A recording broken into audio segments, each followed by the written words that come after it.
Hej, cześć, witajcie w kolejnym odcinku z informacjami o Jurassic World Evolution 2. Koniecznie zasubskrybuj kanał, żeby nie przegapić żadnej nowej informacji, bo ciebie nic to nie kosztuje, a mnie bardzo motywuje do dalszej pracy. Dzisiaj omówię Park Management 4, ale bez zbędnego przedłużenia intro i lecimy z materiałem. Zapraszam.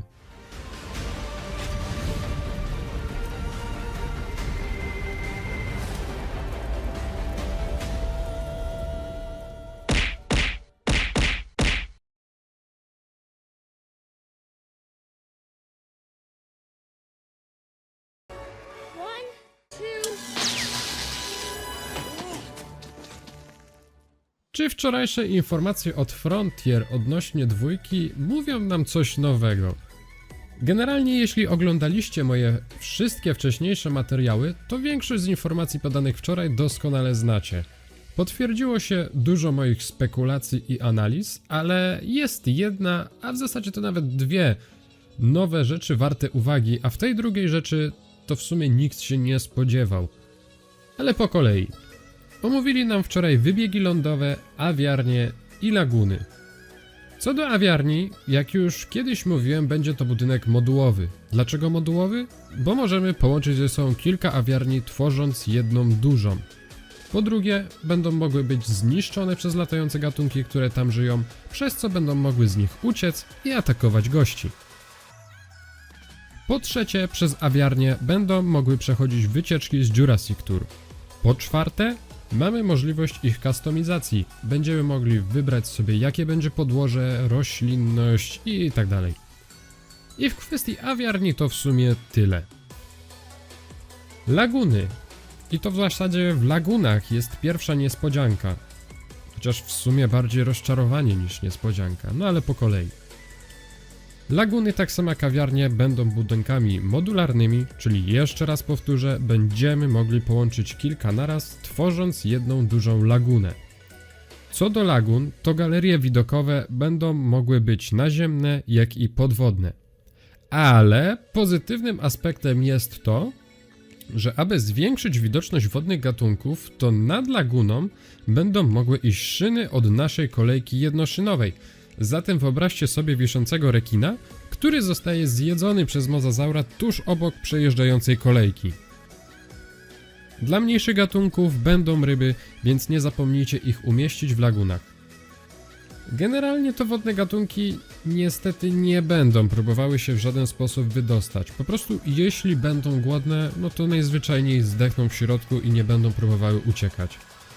I niestety nie odtworzymy sceny z filmu z mozazaurem. Jedyny moment, w którym będziemy mogli zobaczyć mozazaura na powierzchni, będzie to moment karmienia go z wysięgnika i to w sumie tyle. A, no i proszę, nie poruszajcie więcej kwestii, że dostaniemy megalodona w grze. To jest po prostu bait, fake news, nie będzie żadnego megalodona w grze i Frontier już oficjalnie to potwierdziło. No nie, to nie jest megalodon, tylko to jest po prostu płetwa na ogonie i koniec, kropka. Okej, to przejdźmy sobie teraz do wybiegów na lądzie, bo tutaj jest jednak sporo zmian. Dostajemy ogrodzenia metalowe, betonowe i pod napięciem. Będzie coś takiego jak poziom obrony tych budynków i dinozaury również będą miały swój poziom obrony, a raczej wymagany poziom obrony. Jeśli poziom obrony ogrodzenia będzie niższy niż poziom obrony dinozaura, to ten będzie mógł bez problemu się przez niego wydostać. Jedne będą walić w nie głową, inne ogonem, ale no będą jakoś próbowały uciec, tak? Natomiast jeśli poziom obrony ogrodzenia będzie wyższy niż poziom obrony dinozaura, to wciąż dinozaury będą próbowały się wydostać, jeśli tylko będą niezadowolone, ale nie będą w stanie się przebić, a co za tym idzie, będą sobie robić krzywdę. Tak, będą same sobie szkodzić i wtedy będziemy zmuszeni do wysłania jednostki medycznej w celu uleczenia dinozaura. Jest to naprawdę realistyczne i w sumie tego się nie spodziewałem. Ale to jeszcze nie koniec nowości, bo zostały jeszcze ogrodzenia elektryczne. Też będą miały one swoje poziomy, ale teraz jak dinozaury będą porażone prądem, to będą się zniechęcać do dalszych prób ucieczki. No chyba, że jest sabotaż i nie mamy prądu.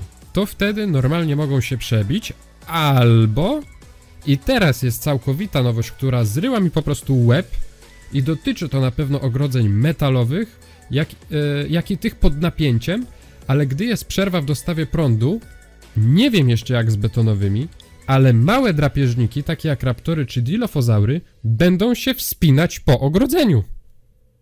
Wspinać!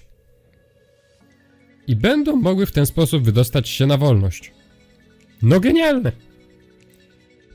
Ja wiem, że cały czas jesteśmy informowani o nowych animacjach, interakcjach, no ale tego chyba nikt się nie spodziewał.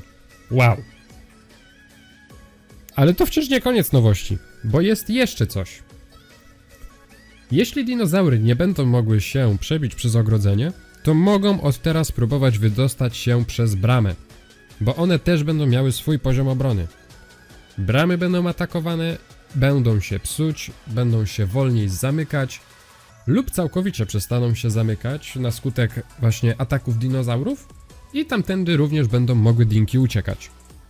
Jak sami widzicie, wiele aspektów z jedynki zostało mocno poprawionych, zaktualizowanych, jak i unowocześnionych o zupełnie nowe mechaniki. A skoro zostało tak niewiele czasu, to tym bardziej jaram się coraz bardziej. W dzisiejszym materiale to już wszystko. Koniecznie zostaw subika na kanale, żeby nie pominąć żadnej informacji, bo jak mówiłem na początku, ciebie to nic nie kosztuje, a mnie bardzo motywuje do dalszej pracy. Tymczasem ja się z wami żegnam. Na razie, trzymajcie się, piąteczka.